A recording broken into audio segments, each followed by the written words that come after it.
My psychopath sister told me to calm myself, and my mom encouraged her, so I tried to silently escape the house. My mom caught me and did everything she could to stop me. When I told my abusive mom I wanted to move out of her house for college, she started literally bawling her eyes out and screaming that I don't love her. My sister walked in and asked what happened. My mom screamed that I don't love her and want to move away. My sister took out her phone and, completely unprovoked, sent me the following DM. "You dumb bitch. I hate you. You're trash and I'm glad you were robbed. No one loves you and no one ever will. And how dare you make my mom upset? She was kind to you all her life and all she wanted was for you to stay. You're never going to be anything, and I know you've been feeling like unaliving yourself, so why don't you actually go and do it? No one will care. Your boyfriend broke up with you last year, and I think that goes to show no one cares about you. I hope you get raped again, but I should stop talking before you call the cops on me like you used to do to mom when we were kids. There's so much I'd love to say to you, but I don't want to be a bully." When I read that, I started crying, and when my mom saw me crying, she started laughing uncontrollably and calling my sister hilarious. "You're going nowhere," my mom said to me before walking away. I wanted to leave immediately, but I didn't even know where to go. I tried to calm down, tried to think, but then my sister walked back into the room. She had this smug look on her face. She stopped in front of me and just stared, like she was daring me to say something. "What's wrong?" she asked, her voice dripping with fake concern. "Did I hurt your feelings?" She didn't wait for me to answer. "Oh wait, I forgot. You don't have any. You're just this empty shell who thinks everyone owes her something." I didn't say anything. I didn't trust myself to speak. I knew if I opened my mouth, I'd either scream or start crying again, and I didn't want to give her the satisfaction. She leaned in closer, lowering her voice. "You're such a pathetic little crybaby. No wonder no one wants you around." Then she moved behind me, and before I could react, she flicked the back of my head. I stumbled forward a bit, and she laughed. "Oops," she said mockingly. "Sorry, didn't see you standing there." It stung, but I didn't turn around. I just stood there, my fists clenched, trying to hold it together. I felt trapped, like I couldn't even move. She leaned in again, her breath against my ear. "You know, you really should do everyone a favor and just disappear. You'd be doing us all a huge favor." I closed my eyes, wishing I could just disappear into the floor, wishing I was anywhere but here. She pulled back and laughed again, a harsh, mean sound. "Yeah, that's what I thought. Go ahead. Keep pretending you're all brave and tough, but we all know you're just a coward." She turned and walked away, leaving me standing there, still shaking. My head was throbbing where she'd flicked it, but it was nothing compared to the heaviness in my chest. I took a deep breath, trying to steady myself. I knew I had to get out of here, but I didn't know how. My mom was right. I was going nowhere. That night, I went back to my room and locked the door. I knew I had to get out of there. I couldn't stay in this house anymore. It was like being trapped in a nightmare I couldn't wake up from. I sat on the edge of my bed, staring at the blank wall in front of me, trying to figure out what to do next. I knew I couldn't just walk out the front door. My mom and sister would stop me. I needed a plan, something solid. First, I grabbed my phone and opened the messages from my sister. I took screenshots of everything. I didn't know if I'd need them, but I wanted proof, just in case. It felt weird, like I was building a case against my own family, but they'd left me no choice. I saved the screenshots in a hidden folder, then backed them up to my email. After that, I started going through the other messages. My sister had sent me a lot of awful stuff over the years, and I saved those too. Every insult, every threat. It was a lot. I tried not to read them too closely because I knew it would just make me cry again, and I needed to stay focused. Next, I made a list of things I needed to take with me. Clothes, my laptop, a few books, some cash I'd been saving up from my part-time job. I had about $300 stashed away. Not much, but hopefully enough to get me started somewhere else. I started packing a small bag, keeping it quiet so no one would hear. I rolled up some clothes and stuffed them in, along with my laptop and charger. I shoved the cash deep in my backpack, under everything else. My heart was pounding the whole time like I was doing something wrong, but I kept telling myself I had to do this. I couldn't stay here and keep pretending everything was okay. As I was zipping up the bag, I heard footsteps coming down the hallway. I froze, my heart in my throat. The doorknob rattled and I realized I'd forgotten to unlock it. "Open the door," my mom's voice came through, sharp and annoyed. I hesitated for a second,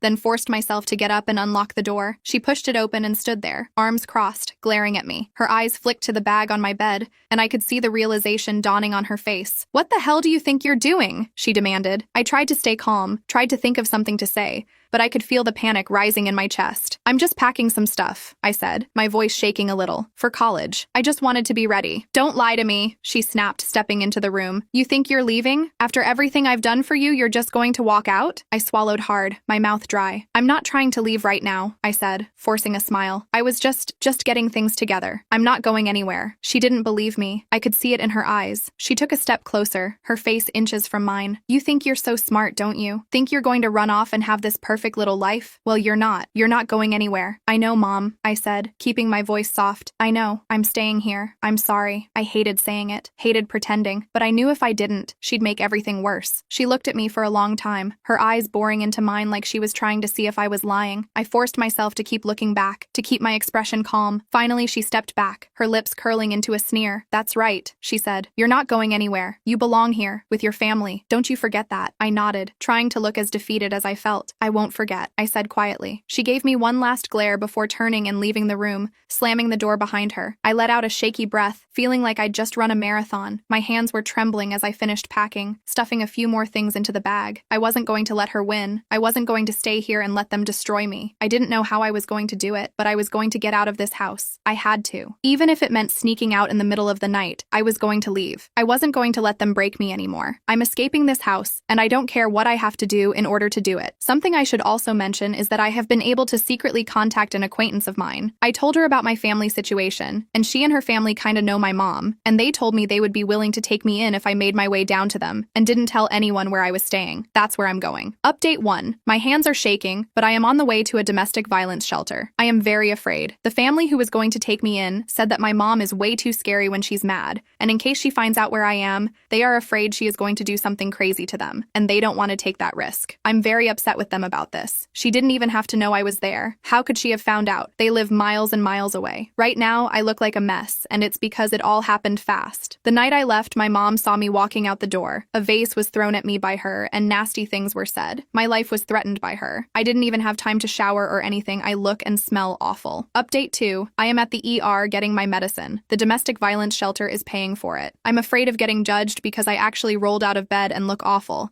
but I had to escape. The shelter itself is pretty nice. It's so nice not being yelled at or literally fearing for your life when you go to sleep. The only downside of it is that it gives me 30 days before I have to leave it. Luckily, I have a job interview lined up. I don't know the best way to go about it, but I think I'll be honest and tell them I really need the job because I'm in a shelter. It's at a cinema, so that would be so nice. My friend and her parents changed their mind too and said I could stay there if I don't have anywhere else to go after the 30 days. I just have to buy my ticket. Update 3. Wow, so it's been nearly 3 years since I posted. Desperate for help. For some reason, these posts just popped into my head after all this time, and rereading them, I just want to hug my former self because I had forgotten how bad things were. I also want to hug all of you for helping me. I wrote down the advice you gave me, and I used it. I really did. So here goes the last update to this saga, and it's a happy one. The shelter that I stayed in was very nice and brand new. The staff told me how cramped the other one was, so I'm very lucky that I arrived when I did. After the first day, my nerves relaxed, and I could just breathe. There were about 7 other women there, and we each had our room with a nice bathroom. I was the youngest there, and the other women gave me advice about life, and they even did my makeup for interviews. We each took turns cooking, per the rules, and we developed a nice rapport. The staff was so amazing, and they also talked to me about life. I felt so safe at this place because of the security. Oh, I almost forgot. A church group came to give quilts they had made for us, and I still have mine. Sometimes I snuggle with it and think of how far I've come. I love that quilt, and I wash it very carefully. We also had group and individual therapy, which really helped. I know every domestic violence shelter experience isn't like this, but please don't be afraid to just leave when things get bad. Family abuse counts as domestic violence. I was able to find a job that paid more than the movie theater offered, and I told them that I didn't plan on going back to school in the future. Yes, it was a lie, but there was no way I could afford rent by working at a movie theater. I decided to look for my own place instead of just staying with the friend that offered because I needed stability,